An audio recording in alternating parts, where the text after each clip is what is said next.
Bonjour et bienvenue au Puy de Sichard. Mwaramutse mwese ni karibu mwiriwe rya Sukara. Je m'appelle Jean-Paul.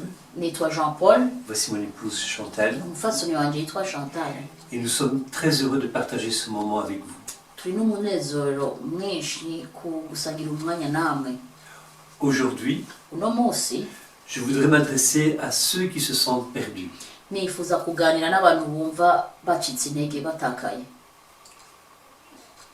Ceux qui ont l'impression qu'ils ne trouvent plus leur chemin. Abantu bumva muri bo ko atanzira babona. Et peu importe qu'ils soient chrétiens ou non. Ntacyo bitwaye baba abakristo cyangwa batari abakristo. Mais avant d'entrer dans la parole, Ariko imbere yo kwinjira mu jambo on va commencer par un chant. dutangure kuririmba.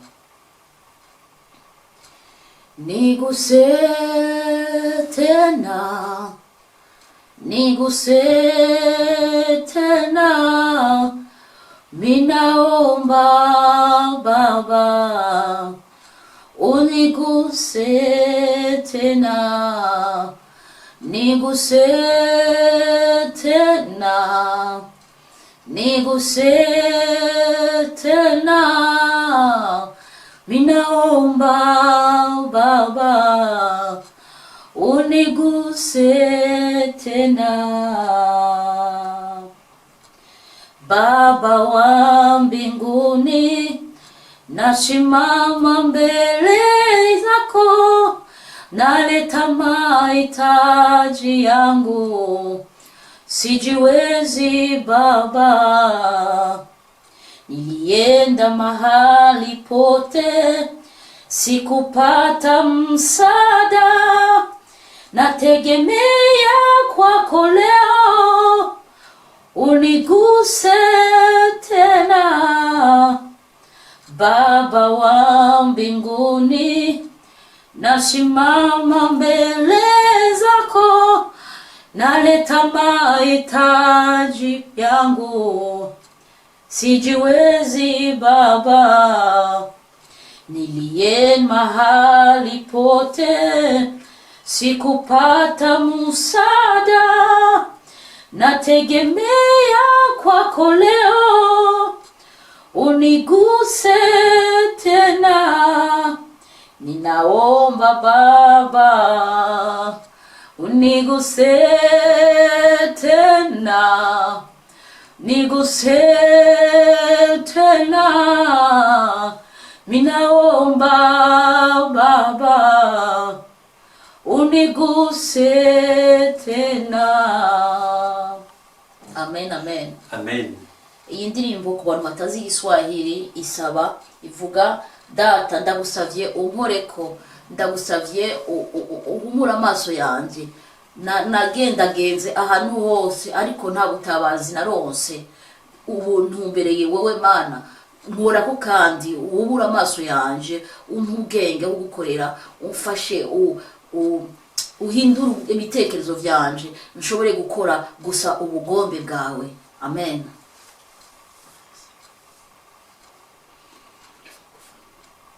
Ah oui,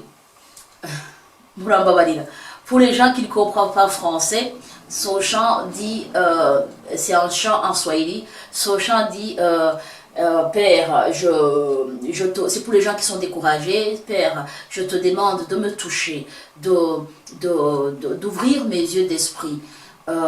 J'ai cherché partout le secours et je n'ai pas trouvé. Maintenant je me retourne vers toi, Père. Touche-moi encore, ouvre mes yeux d'esprit. Parle avec mon cœur, dis-moi ce que je dois faire. Tout ce que je veux, c'est faire ta volonté. Amen. Amen. Amen. On va aller lire deux textes. Le premier, c'est dans l'Apocalypse. Le chapitre 3, le verset 20. Voici, je me tiens à la porte et je frappe. Si quelqu'un entend ma voix et ouvre la porte, j'entrerai chez lui, je souperai avec lui et lui avec moi. Amen. Amen. Ivyahishuwe gatatu umurongo wa 20 bivuga, ehe mpagaze ku rugi ndaramukije, umuntu niyumva ijwi ryanje akugurura urugi, ndinjira iwe dusangire. Amen. Amen. Et on va lire dans Ésaïe. hama mu nyuma dusome muri Yesaya au chapitre 59, igice 59 les versets 1 et 2. umurongo wa mbere n'uwa kabiri. Non, le bras de l'Éternel n'est pas devenu trop court pour sauver, ni son oreille trop dure pour entendre. Mais ce sont vos fautes qui ont fait une séparation entre vous et votre Dieu.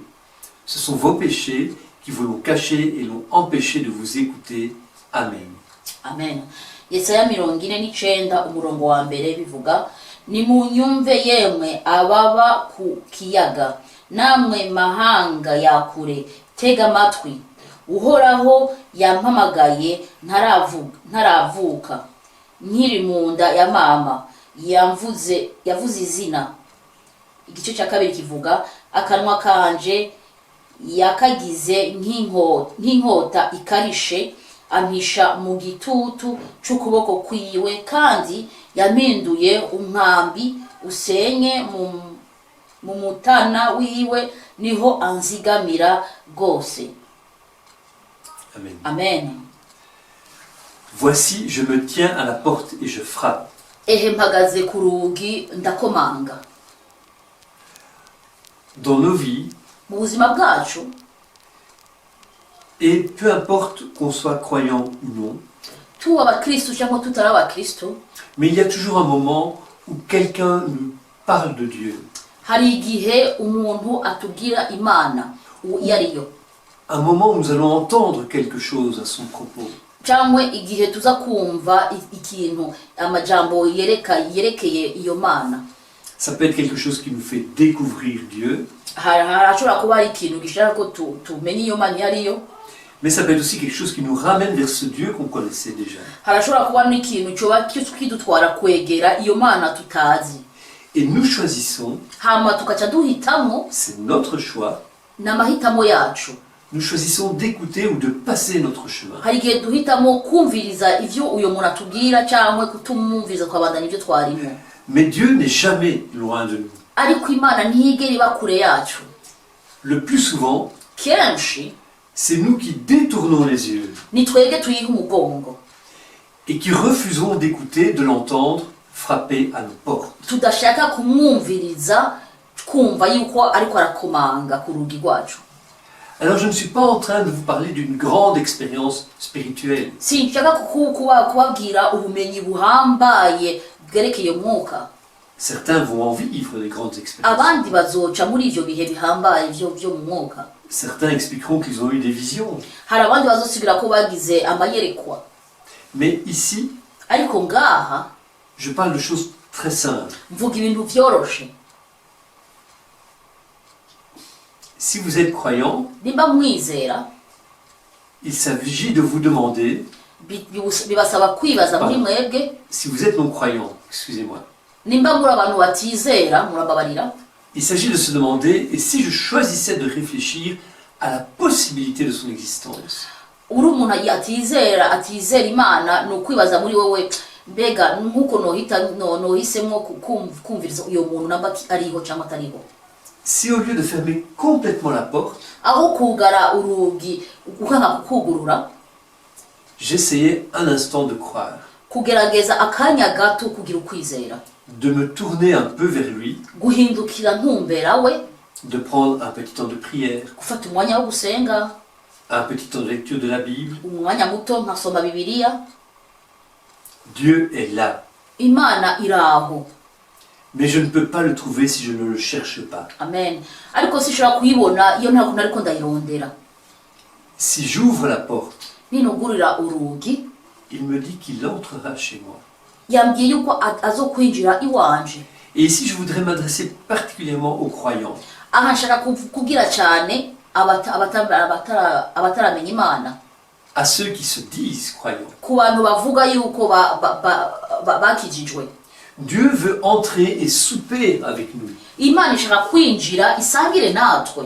Il ne veut pas se limiter au hall d'entrée. Nishaka gusa kuguma imbere y'urugi gusa. Vous savez, un peu comme ces visiteurs qu'on ne veut pas laisser entrer dans la maison et qu'on laisse sur le seuil de la porte. Muzi neza nk'abo bantu bakunda kuza bagakomanga mu rugi, hama tukabareka imbere y'urugi. Il ne veut pas se limiter à une rencontre un dimanche sur 2 ou 3. nishaka kubonana natwe gusa kwa Mungu umwe cyangwa nyene wumva nyene bidakenewe. Mais il veut entrer complètement dans nos vies. Ariko Imana yifuza kwinjira wese mu buzima bwacu. Et nous avons souvent tendance à le limiter, Kenshi tuja tuyiha igihe gito, à vouloir conserver un espace privé, gushaka kuyiha ahantu aho honyene gusa ateza kugera, comme si nous étions en danger par rapport à lui, nkuko umenga dufise ubwoba atwegereye cyane, comme si on avait peur de ce qu'il allait voir. nkuko tuba dufise ubwoba y'ivyo yobona muri twebwe. Mais je suis désolé de vous le dire, Nashaka kubabwira il a déjà tout vu, amaze kubona vyose, et rien ne peut le surprendre. nta kintu cyo mutangaza. Mon épouse Umufasoni wanje aime bien rappeler à mon fils de 9 ans, akunda kwibutsa umuhungu wacu w'imyaka 9, tu sais, c'est moi qui t'ai mis au monde, je t'ai déjà vu tout nu. urazi nije nakuvyaye naramaze kubona wambaye gusa. Dieu, c'est lui qui nous a voulu sur cette terre. Imana no yifuje yuko tuba muri iyi si. Il nous connaît de la racine de nos cheveux jusqu'au dernier ongle de nos pieds. Atuzi kuza ku mushatsi muto dufise gushika ku mano ya nyuma. Il n'y a rien en moi qui puisse l'étonner. Nta kintu muri jewe cyo mutangaza. Alors, laissons-le entrer. None nitumureke yinjire. Alors, je sais que parfois, Ndazi ko hari igihe on a l'impression que Dieu ne nous écoute pas. twibaza yuko Imana itatwumva. On prie, Turasenga, il ne se passe rien. nta kintu gihinduka. Alors, petit à petit, on ferme les portes Buhoro buhoro tugenda twugara urugi. et on cherche nos propres solutions. Hama tukarondera inyishu zacu ku giti cyacu. Mais Ésaïe nous rappelle Ariko Yesaya aratwibutsa que sa main n'est pas trop courte pour nous secourir, yuko ukuboko kwe kutari kugufi kubera kudutabare, que l'oreille de Dieu peut nous entendre, même si tout ce que nous disons, c'est un murmure. uko ugutwi kwe gushaka kutwumva naho twoba tuvuga mu gacerere cyane. Mais bien souvent, c'est nous qui nous sommes éloignés. Ariko kenshi ni twege tugenda kure y'Imana, On s'est tourné vers d'autres solutions, twarondera inyishu ahantu mu bindi dont nous savons qu'elles ne sont pas forcément très bonnes. tuzi neza na neza muri twege ko atari nziza. Et parfois, nous nous sentons plus dignes. Hari igihe tubona ko tudakwiriye, Mais dans la Bible est écrit, ariko mu Bibiliya handitswe, je ne me souviendrai pas de leurs fautes. sizokwibuka amakosa yabo cyangwa amafuti yabo. Voilà comment est mon Dieu. Nuko Imana yanjiri, Nul n'est jamais trop loin de lui. nta n'umwe ari kure yiwe. C'est juste nous qui avons peur Ni gusa twebwe dufise ubwoba dutinya ou qui ne voulons pas. cyangwa tudashaka. Pourtant, Ariko même comme cela, il nous aime. naho twitwara uko Imana iradukunda. Alors aujourd'hui, None uno munsi je voudrais t'inviter à prier. nifuza kugusaba nimba wosenga, À ouvrir ton cœur à Dieu kugura umutima wawe Imana, et à lui parler simplement. hamuka muganiriza vyoroshe. Prions. Dusenge. Père très aimant, Mana y'urukundo, je te remercie pour ce temps que tu nous donnes dans ta présence. ndagushimiye kuri uyu mwanya waduhaye wo kuba mu bwiza bwawe. Je te prie pour ces personnes qui nous ont suivis.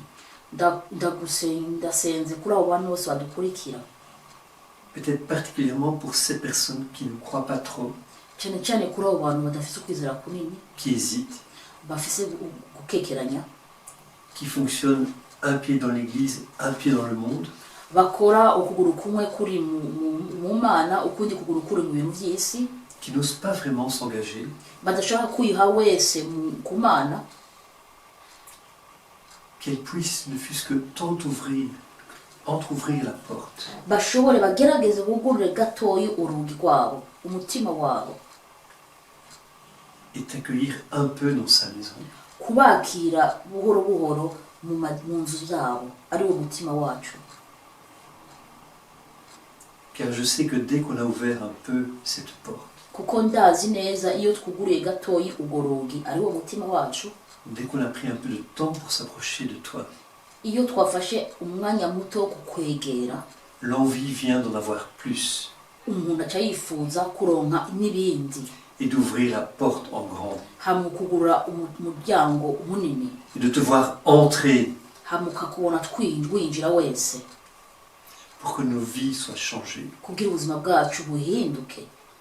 Ce n'est pas tellement que toi tu as besoin que nous changions, ntabwo ari wewe wifuza ko duhinduka, mais c'est surtout nous qui avons besoin de changement. ariko ni twebwe twifuza cyane guhinduka, kuduhindura. Sois élevé, sois glorifié, Papa. ushirwe hejuru, uhimbazwe. Amen. Amen.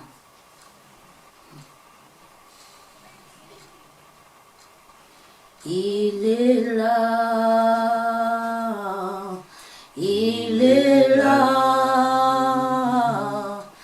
il est là pour te bénir, te consoler, te guérir.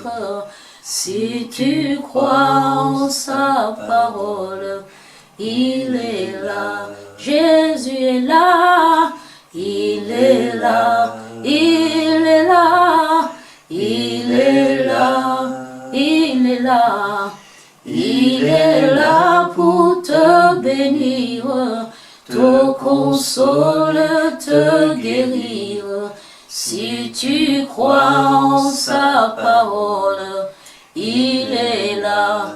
Arihano, Arihano, Arihano, Arihano, Arihano, Arihano, ngwaguhezagire, akunesha kugirire, niwizere ijambo ryiwe. Arihano, yes, Arihano, Arihano, Arihano, Arihano, Arihano, Arihano, ngwazuhezagire, akunesha kuzikire, niwizere ijambo ryiwe.